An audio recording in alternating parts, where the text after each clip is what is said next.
Hello there. Today we're going to be homemaking and cooking together after a very hard week.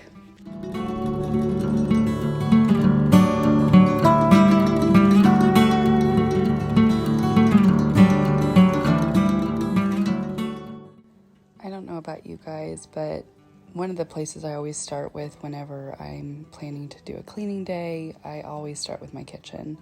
I feel like once my kitchen is done, I'm ready to tackle the next one. And if my kitchen is untidy or messy, I'm really not able to move into another room. I don't know why that is. Maybe it is the heart of the home.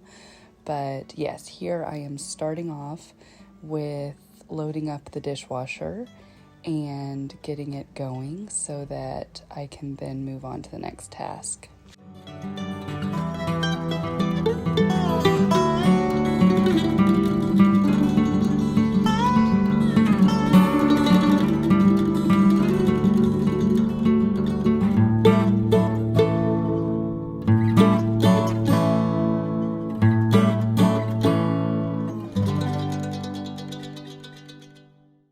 So it was a very rainy, wintry day this Sunday, and I just don't even get out of my robe for the first little bit of the day.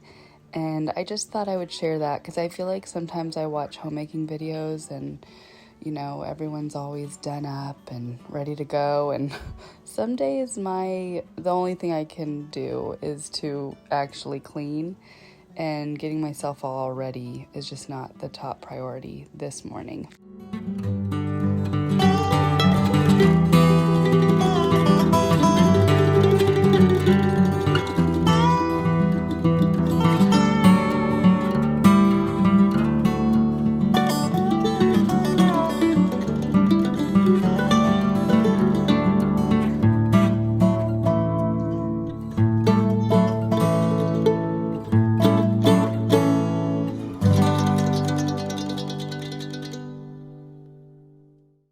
So this week was really tough. There were a lot of things that went on that were not ideal and very unplanned.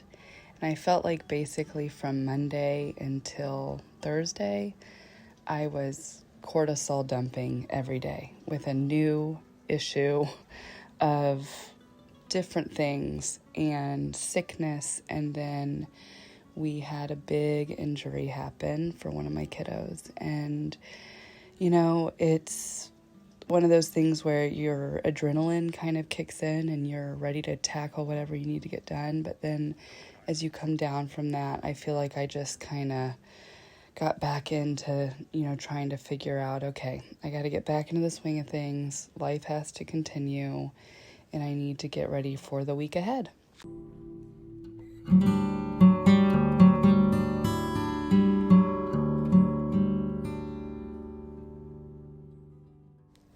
So now I have moved on to grabbing my plants around the house, and I'm starting in the kitchen, and I'm going to give them a nice bath. This is where I just kind of prune back any of the dead leaves and make sure that the soil is nice and clean, and bring them down to the countertop and let them have a nice refresh.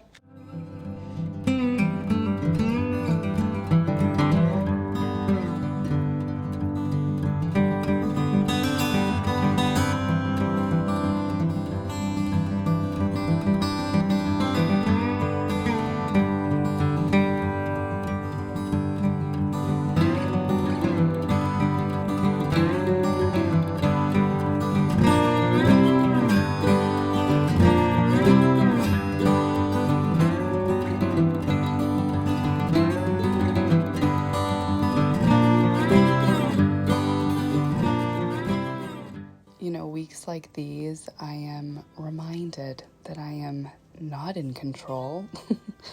And I'm thankful for that. I'm thankful that there is something bigger that is looking out for me and my family. And but it's hard sometimes being human and trying to navigate what's going on when you have no control over it. I think that in moments like these, I really find myself wanting to just be in my house and do my normal routines, and it kind of grounds me, you know, to be doing my typical things that I normally would do no matter what's going on. And I don't know, there's something about those mundane tasks that just give me some solace. Bath day.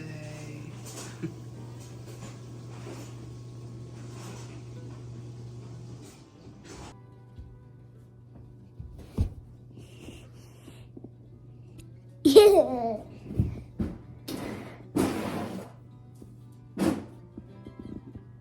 you have another ball? Ball, yeah. Yeah. Like this. Yeah, I found another ball. I found another blue ball. Good. What kinds do we have? We have, this is a heart strawberry, heart chocolate, chocolate sprinkled, and strawberry sprinkled. And then strawberry sprinkled. All right, so this is actually filmed from another day this week. This was earlier in the week, and I wanted to share this recipe with you guys because this is one of our favorite recipes now, and it's so easy, it's so cost effective, and it's delicious.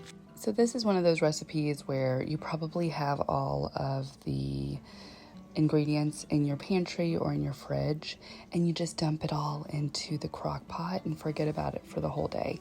So here I am just peeling my carrots. I've already added onions and garlic to my crock pot, and a little bit of, you can do avocado oil or olive oil, whichever one you prefer. And then I'm just going to peel up these carrots. I'm just using the ones that I had left in my fridge. I don't know, I just eyeball it based on what we have, and I just dice those up once they are all peeled, and I am gonna just add those into the crock pot once I am done cutting.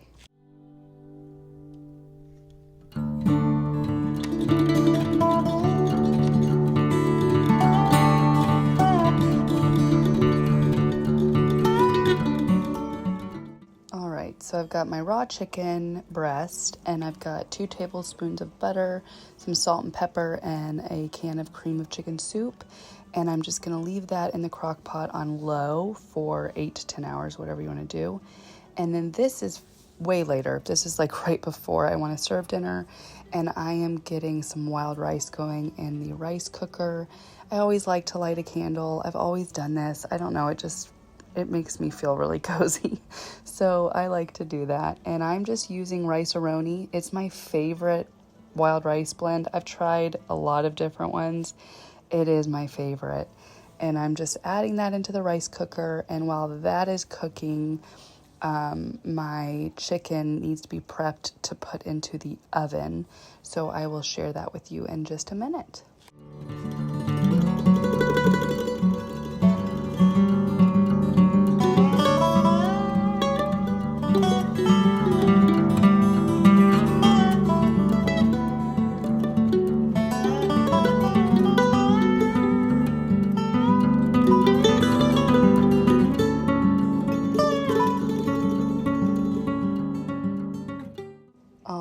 So this has been cooking all day long. I am going to now add in some green beans, and I've got the crock pot set to high at this point, and I'm gonna add in a can of green beans. You can really add in any vegetables. You could do celery if you wanted to or whatever. I'm just doing green beans because they're easy and I had them. And then I am going to, while these are at high on the crock pot for a few minutes and kind of incorporated into the mixture, I'm going to be heating up my Dutch oven, and I'm going to put all of this into my Dutch oven to then either, if you have a short amount of time, you could broil it. I just put it at, I think, like 400 and cooked it for a few minutes. And then it is so yummy and just so good, the way that the glaze of all the mixture goes with the rice. All right, and then now I'm going to share another one of my favorites. These are 2 staples in our house, so I figured I would share them. This was the next day, I believe. I can't remember, but this was pre-recorded as well. And I wanted to share this because this was a meal that I made on a night where we had baseball tryouts. So it's so easy. It would be a really good lunch. I've made this for lunch. I've made this with eggs. I mean, it's literally so versatile for breakfast, lunch, or dinner. All right, so as you saw before, I cut up all of the onions and the peppers and the garlic, and then I took butter. I do about 2 to 4 tablespoons of butter, just kind of gauge it. And then I add in some onion powder, some garlic powder, and some Italian seasonings. And you can even do parsley in it too, just depending. I heat that all up and it's, really yummy. And then I pour it all over the mixture of the veggies. And it's just so good. Now, if you don't want to do butter, you could do olive oil, you could do avocado oil, I've done balsamic vinegar, I've done a balsamic glaze. It's really versatile based on what you are wanting to flavor it with. But here I was just kind of going more of like a savory, so I just did the butter with those seasonings. And I guess now I am cutting up the garlic to add it in. And I add them in chunks for this. I don't really mince it or anything.